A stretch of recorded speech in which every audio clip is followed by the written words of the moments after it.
Hello, everyone. Ryan Wing here, high above Lambeau Field. Welcome to our WLUK Fox 11 YouTube Live with Packers Hall of Famer Johnnie Gray. Johnny, the Packers are now on the clock in the second round. There's a lot of guys on the board that I think, if I'm guessing here, I think Brian Gutekunst probably likes how the board's fallen. There's a handful of cornerbacks still out there. There's a handful of edge rushers. Those are guys we've talked about that we would like them to take. What do you think? What direction they go? I know you like D-line. I talked about the D-line the last couple of days, or pretty much all week long. Why, as a biased defensive back, I like to have some comfort up front with those guys getting after the quarterback, getting those guys off the spot. With that being said, though, we've talked about how Goody has talked about he's happy with this football team. If they were to start the season tomorrow, he feels that he was ready to go. So, can he go back, get another wide receiver? Or does he move forward and go with the defense and bolster another position, to help this team get stronger? Yeah, there's a guy out there, Mike Green from Marshall, an edge rusher. We're waiting on who the Buccaneers pick is going to be. He's a first-round talent, but he has a little bit of off-the-field issues, so maybe that's kind of causing him to slip. Darius Alexander, a defensive tackle out of Toledo. I know you would like that. Here, I'll just read you. 6'4", 305, ranked as the 5th best defensive tackle in the draft. 9 sacks over 5 seasons. But, what do you want out of a defensive tackle? Do you want a guy that can stuff the run, or do you want a guy that can rush the passer? Obviously, you want both, but what do you prefer? I really would like to have them really rush the passer and then react to the run as they're going toward the quarterback. T.J. Slayton is gone. Yep. We know that probably it's going to be, for Kenny, it's got to be is going into his 10th season. He's turning 30 this year, yeah. Okay, so you're looking really to beef up that line. And Goody's also talked about, does he have to come in and be a starter right away? Yep. Or somebody that's going to really get his potential in the next 2 to 3 years? Yeah, you're looking for that. But you really want some guy to be aggressive up front. Just get that quarterback off his spot. Yeah, there's a couple guys. Actually, Ellie and I talked about 2 players during the 5 o'clock that we thought they might target. They're both still on the board. That would be cornerback Trey Amos out of Ole Miss and edge rusher Jordan Birch out of Oregon. One guy that, again, I'm intrigued to see what Tampa does here coming up, and then the Packers, they're on the clock. We're just waiting to see who Tampa picks. Siobhan Revelle Jr. out of East Carolina, cornerback. People said he might have been the first cornerback taken in this year's draft, but he tore his ACL, did not play last year. 6'2", 194. Do you like tall corners? I do like tall corners because it seems like the receivers are starting to get into that same size as well. So you want to be able to have that corner that can have that kind of size, but he's got to have some speed to go with it. Yeah, there's, let's see here, just kind of looking down the list. This is un-Packers related, but Shedeur Sanders has continued to fall, the Colorado quarterback. I think a lot of people are saying he's not a starting quarterback, so do you want to deal with all the drama that comes with him when he's not a starter? I wouldn't want to, not to deal with that. But I want to. Can I change directions here? Because Halfley. Yes. Did he really get a chance to use his defense this year? I mean, so could that affect why they did not go with the defensive player in that first round? And will they go and get some more defensive linemen or linebackers in this next round, depending on how does Halfley want to play that defense? Yeah. Listen, there's also the top offensive lineman on the board, a center. I don't think they go that route, considering they're likely moving Elton Jenkins to center. Got Shamar Turner, a defensive tackle out of Texas A&M, is out there. Again, we're just waiting on the Buccaneers to kind of see what's going to happen here, because that'll give us some thing here. Oh, and by the way, the Packers pick is in. Oh, it is? Yeah, okay. they haven't announced it yet because the Los Angeles Chargers are on the clock. So we'll probably find out pretty soon. 2 picks today. Last year, they really nailed the second round because that's when they got Edgerrin Cooper. That's when they got Javon Bullard.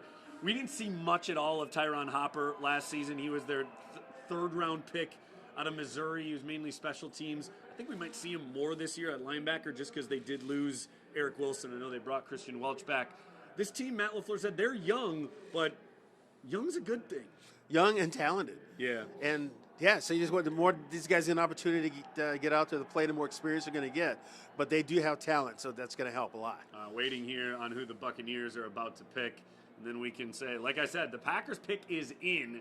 So we were just waiting to see who they take. I wonder how quick it's going to be. Benjamin Morrison, Notre Dame. Okay, a cornerback from Notre Dame. He was the guy that we mentioned. So 2 guys that both Ellie and I mentioned. Trey Amos, who they did bring in on a top 30 visit. You can hear the Go Pack Go chants behind us. They brought in Trey Amos on a top 30 visit. They brought in Jordan Birch on a top 30 visit. So could it be one of those guys? It shouldn't be long until we find out. But again, we're doing what we did last night. We're just going to tap dance here a little bit and kind of speculate and see what we're going to do. So I would think defense would be the play. Has to be, right? Well, it doesn't have to be, clearly, but I can say it's not going to be a quarterback. You know, I would think Coach Hafley would have some say, you know what, because he kind of came in. It was kind of early in the offseason, but still, did he really get a chance to really solidify his defense and play it the way he wanted it ran? So he's probably going to go out and get some corners that maybe a little bit more press coverage than they did last year. I think they tried to play a little zone, but I think they would like to play more press. Yeah. You mentioned it off the top. Is there any way they take another receiver? Do they go receiver back to back? I would. Oh, that'd be tough, though. I would be shocked. I really would. I know that the receiver room is kind of beat up. You look at Watson, you look at Dobbs. It's kind of. I'm sure he had a nice off season, but concussions is still something that can kind of stay with you. So yeah, you would like to beef up that receiving room. Depends, though. You know, how do they feel strongly about? Yeah. All right, who's coming to the podium to announce the Packers pick?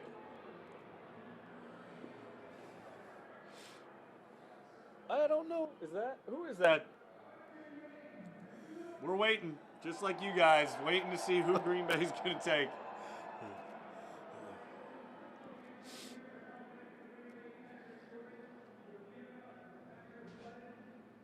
Oh, it's Jordy Nelson. We should have. It was huge cheers for Jordy Nelson. The screen's a little bit of ways away from us. Should have been able to tell that was our former Inside the Huddle. Is Jordy going to announce a wide receiver? Oh, man, if Jordy announces a wide receiver, yeah, that would be. It's funny because I think most people thought they would take a wide receiver. That would be. I think a lot of people thought they were taking wide receiver in the second round, which then would have made very interesting if Jordy Nelson took a receiver. All right, we're waiting on it. Give me a name. Give me a name on this list. Make a quick prediction. What do you got? Who you got? Oh, man. I'm going to go Siobhan Revelle. Siobhan Revelle is my pick. East Carolina corner. Amos. Trey Amos. Okay.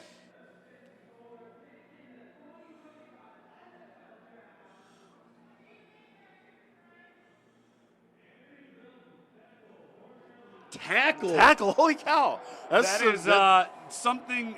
That's something neither of us had even mentioned was a tackle. Well, it does make sense because Rasheed Walker is entering the final year of his contract. They had said Jordan Morgan was going to be battling Rasheed Walker for that tackle spot. Anthony Belton is a tackle out of NC State. I'm just looking to see in the best available here where they had Anthony Belton on this list. Listen. This is just that's why they got scouts. This is one right? Exactly. This is one person's opinion, but according to ESPN, he was the 40th best prospect available, an offensive tackle. Let's tell you here though about Anthony Belton. 6'6", 336. Ooh, that's big. 3-year starting left tackle, had a strong Senior Bowl. We know how much Brian Gutekunst loves Senior Bowl guys. He's a massive mauler with the strength to move defenders off the ball, and he blocks relentlessly until the whistle in the run game. Belton also has some upside as a pass blocker because he's quick enough to meet speed rushers and strong enough to anchor if his feet are set. He looks to help on the line and can annihilate defenders with a powerful punch when no one comes to him. Okay, 6'6", 336. That is a large man. Very large man. He's got to have quick feet, like you said, against those speed rushers that are coming off the edge. I don't think either of us expected. I did not. But, listen, we mentioned last night when we were talking, when we thought they were going to go interior defensive line, we said, look at what the Eagles did. Look at what the Eagles did. Their offensive line is the best in all of football. So you have Jordan Morgan and Rasheed Walker probably battling for that left tackle spot. You have Zach Tom entrenched at right tackle. You have Elton Jenkins, probably the new center. Sean Ryan at right guard. Then you have Aaron Banks at left guard. So I wonder if they let Rasheed Walker walk, they move Jordan Morgan to right guard. I'm thinking in like 2026, and then Anthony Belton maybe is their 2026 starting left tackle in his second year in the league. Listen, this is all just speculation. Yeah, it is. Yes, but nobody picked offensive tackle here. No. Let me pull this up quickly. I want to see if he was one of the guys that they had on a 30 a visit here. Offensive tackle. They did have him as a top 30 visit. So he had a third round grade according to some, but that's why you bring these guys in. Just because 40 on one guy's board, obviously he was very high on the Packers board. They like him for a reason. We'll hear from likely a scout. Normally we hear from Packers scouts about these players. We'll hear from Brian Gutekunst after they're on. We're both a little surprised, but they saw something. And yes. Guess what? We have no reason not to trust them. No, they know way more than we do. They about watched this. a lot more film, and they had, like you said, had him in for the visit. They got to know him, so yes. Anthony Belton, a 6'6", 336-pound offensive tackle out of NC State. The Packers' second-round pick, 54th overall. We will be back to break down the Packers' third-round selection when that comes up. They have the 23rd overall pick in the third round. For now, for Packers Hall of Famer Johnnie Gray, I'm Ryan Wing. Thanks for watching our WLUK Fox 11 YouTube.